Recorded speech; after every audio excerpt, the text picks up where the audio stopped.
So as I've been reviewing Disney's golden age of animation, I've noticed that with each theatrical release, Walt Disney wanted to use these stories to push the art of animation forward in a big way, and with his next release, it really doesn't.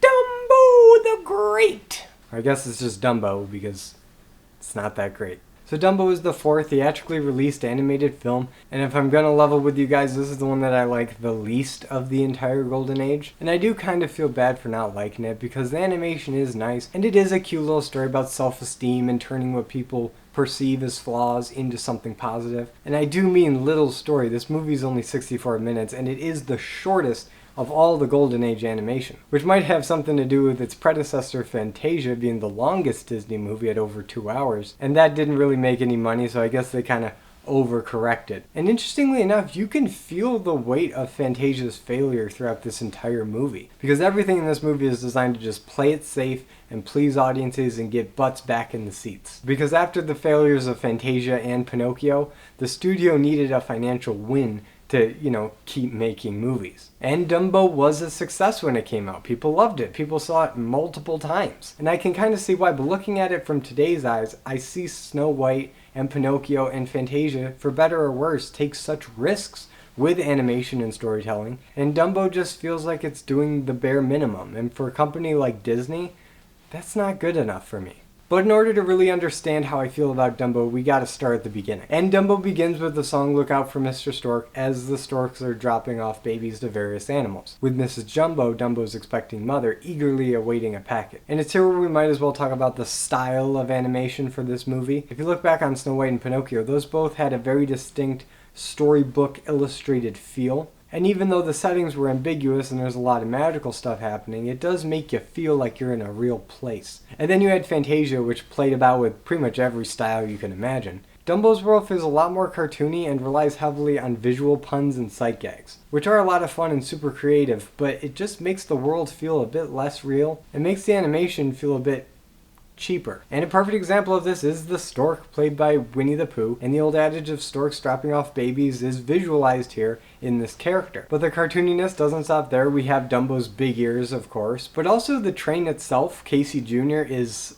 alive and nobody seems to care. When the whistle sounds, it shouts all aboard, and when it's going up a hill, it turns into the little engine that could, and the chugging of the engine says, I think I can, I think I can. Again, really creative and pretty funny. You can tell the animators were just having a blast working on this movie, because anything that wasn't super critical to the plot, they could really do whatever they wanted with this world. But let's get back to the story. Dumbo, of course, has big ears, and he gets picked on, and his mother comes to defend him, and then she rampages, and she gets taken away, so now Dumbo's practically an orphan. But it's here where we get introduced to a new character and Dumbo's comedic sidekick for the rest of the movie, Timothy Q. Mouse. And as an original Disney character, Timothy Q. Mouse is actually pretty great. And he really should be utilized more in the theme parks and the merchandise and really anything else Disney can sell us. It's like they took that combination of snarkiness and sage advice from Jiminy Cricket and gave him more of a entrepreneurial spirit. So I guess in that way is kind of the prototypical Timon from The Lion King, but just a little less selfish. And he helps facilitate Dumbo's big break,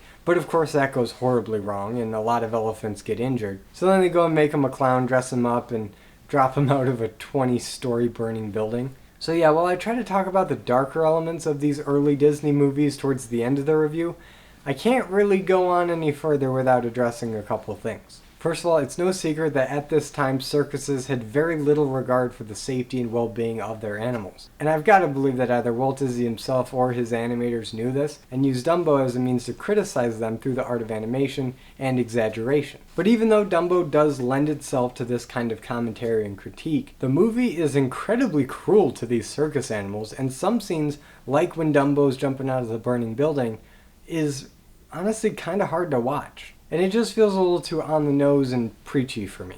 But as horrific as that situation that they put Dumbo in was, it turns out to be a big success and everyone's happy. Everyone loves Dumbo as a clown, and they're making plans to put him into even more jeopardy next time. And the clowns are celebrating and they're drinking absinthe in a champagne bottle. And I guarantee you that's not real champagne, because after the saddest thing that Disney's ever animated, Dumbo and Timothy get drunk and start seeing pink elephants. Literally. Or as I like to call them, the soulless dead-eyed demons from hell. Yeah, I was not a big fan of these when I was a kid, and I can still see why. I mean, just look at this Technicolor terror right here trying to steal your soul. Yeah, that's pretty freaky. This segment goes on for an incredibly long time. In fact, I'm pretty sure if you cut this segment completely, the movie would be half as long. And you might as well, because aside from some trippy, surrealist visuals and a pretty cool song, this segment adds nothing to the story. It's just an excuse for Dumbo to wake up in a tree without knowing it. And it's here where we meet the crows. So the crows are stereotypical representations of black people, primarily influenced by minstrel shows and the character of Jim Crow. In fact, the de facto leader of the crows is named Jim Crow, and there is a resemblance. And if you're a person of color and you see this and you find it incredibly offensive, I don't blame you. But like all controversial things, I think there needs to be a little more context given to this kind of representation. Now, like I said before, this is not your normal Disney storybook world that's more or less grounded. This is a cartoon. Everything's exaggerated. All the people, animals, everything is blown up to 11. And just as pink elephants were literalized in this movie and the stork was literalized, Jim Crow is also literalized. But unlike the minstrel shows where this character came from, I don't believe that these crows were made with the intention to disrespect or make fun of black people. In fact, I would argue, aside from Dumbo himself, the crows are the most important characters in Dumbo. They're the ones that teach him how to fly. Dumbo is a story about outsiders, people that don't fit in, that are too different, and are ostracized by society. And in 1941, African Americans were that marginalized group. So it stands to reason that if Dumbo was cast out of society, that he would find friends in the African American community. And because this is such a cartoon with everything turned up to 11, but the animals can't talk to regular humans, you would have to have an animal stand-in for the black community.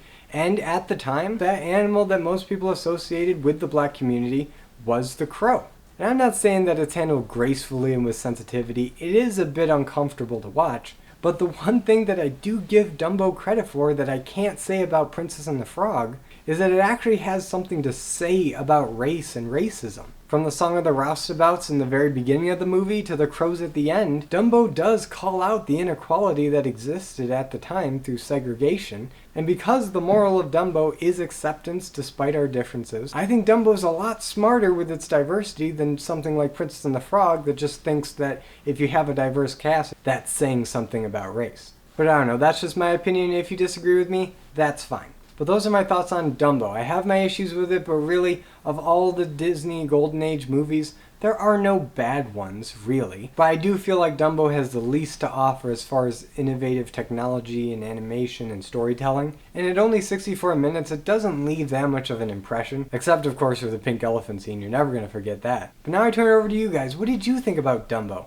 Did it leave an impression on you? Let me know in the comments below. And if you liked this video, be sure to give it a like and subscribe for more content, and hit the notification bell to be notified every time I upload a video. And as always, I'm Colby. This is my nerdy talk, and I'll see you in the next video.